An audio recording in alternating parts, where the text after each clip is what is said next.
Did you see that shit? I saw it. Nigga, did you see that shit? Yes. Did you see that? Welcome back, ODHtv. Raising Kanan Season 5, Episode 3. Stars really built up this episode with Tommy directing. I was expecting a whole lot. They kept on putting out all these Instagram stories to make us think like this was going to be that episode. I haven't drank a cup of coffee, so I could be wide awake for this episode. I don't even drink coffee. No, I hate y'all niggas. I truly do. So yeah, this episode was definitely a filler episode and a setup for episode 4. It had a few redeeming qualities because, you got to see what's going to happen next, but this wasn't what I was expecting from Joseph Sikora. But let's get to the breakdown of this episode. By the way, stick around to the end and check out the OD Hustle store. Link in the description. So this thing starts off arguably with the best scene of the whole episode. It was with Breeze. They're on 150th Street, and he approaches Neek's old crew. You know this Neek's corner. Neek here? Where Neek at? Yo, Neek, you here? So this scene went the way I said it was going to go. They were going to tell him to either get down or lay down. And Neek's crew was going to choose lay down. So either you work for us, or you don't work at all. This is my corner then. This is corner. No doubt. And that was that. They took over a corner in this episode. So back at Club Vu, we have Marvin, Flossie, and Rock, and they're interviewing some of Flossie's girls to see which ones want to get down with the extra work. Now, the girls being interviewed were Elizabeth, Kirsten, Frederica, and Tiana. Tiana, who we may find out that that's her stripper name, and her real name might be Jarita. We'll see what happens there. They're telling the girls that they've been chosen because of their discretion, and if they don't want to mess with the work, then to make sure that they keep their mouths closed. And then Marvin. When you walk out here, that mouth don't open, let's taking a dick in it. This dude does not care at all. You sure know how to sweet talk a girl, Marvin. So Flossie's intrigued, and at the end of the meeting, she gives her address to Marvin and says, come over for some drinks. I don't never need to pay for pussy. Know this.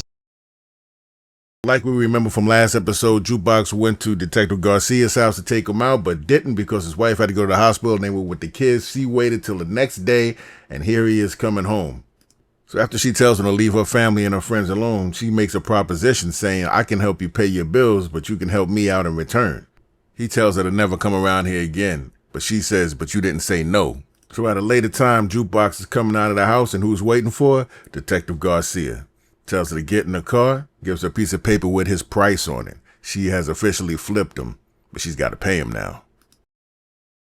Meanwhile, Pino Bernardi is meeting with Stefano Marchetti to let him know face-to-face that he's working with Rock. He tries to dissuade him and tell him all kinds of things about her, but he's not trying to hear it. And he tells her, listen, I just want to tell you face-to-face. I don't really care what you think.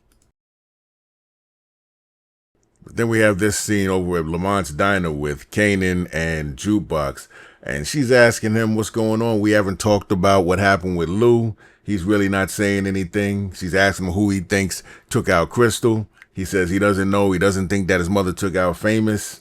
She doesn't know what to think. All he says is that she's dead to me already. Marvin's still obsessing over where Neek is. He still wants to take him out for taking out Lou because that's still what he thinks. And he tells everybody in the barbershop, anybody with information is going to get paid. They tell him that Neek is working with Kanan. But I heard he in business with your little nephew. Kanan? Him and some other kid, Breeze. Everybody's saying the same thing, so it's time to go see Kanan. And who the fuck is Breeze? And so that's what he does. He goes to see Kanan, and him and Kanan have a talk. Kanan says Unique is in the wind because they taking up all his corners, and Unique isn't doing anything about it, so he can't be here anymore.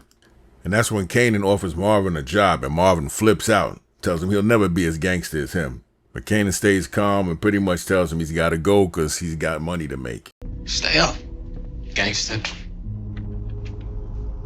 That was kind of cold right there. So Kanan's back at that pawn shop talking to Breeze, and Breeze is letting him know it's just them two now. Everybody else got to get out the way, with Taz in the corner still hating.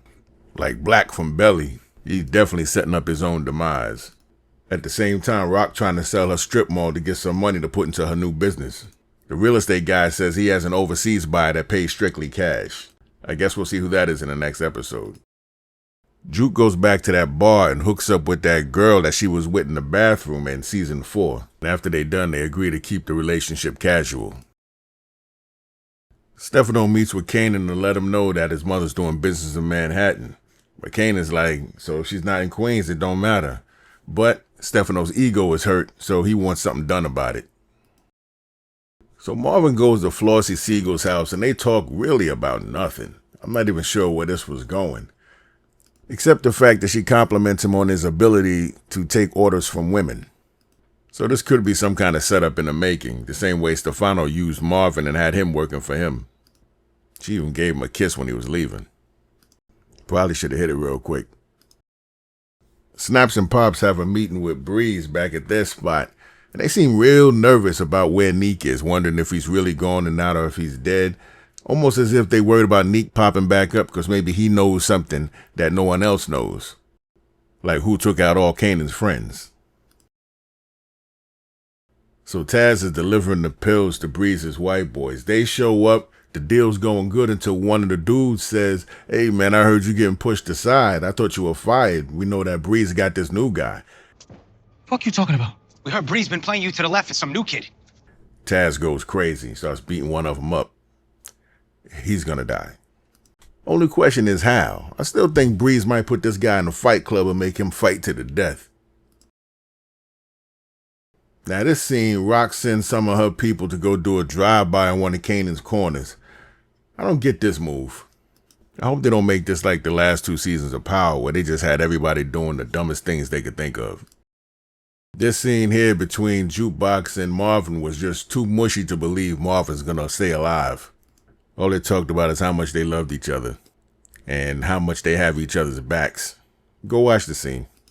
But here we have Taz running up on Kanan while he's trying to get his money count right and telling them he ain't going nowhere.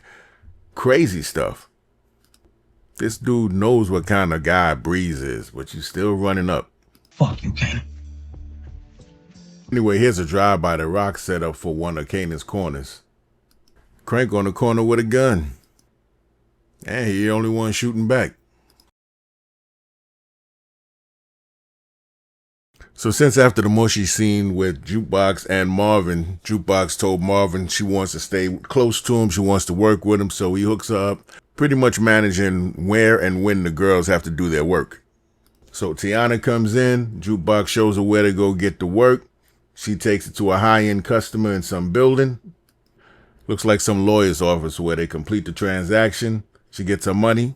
Then she heads back to Club Vu where Jukebox tells her she has another job for her. But Tiana says, "I can't. I got a client uptown I got to go see." And when she gets to the room, it's Kanan.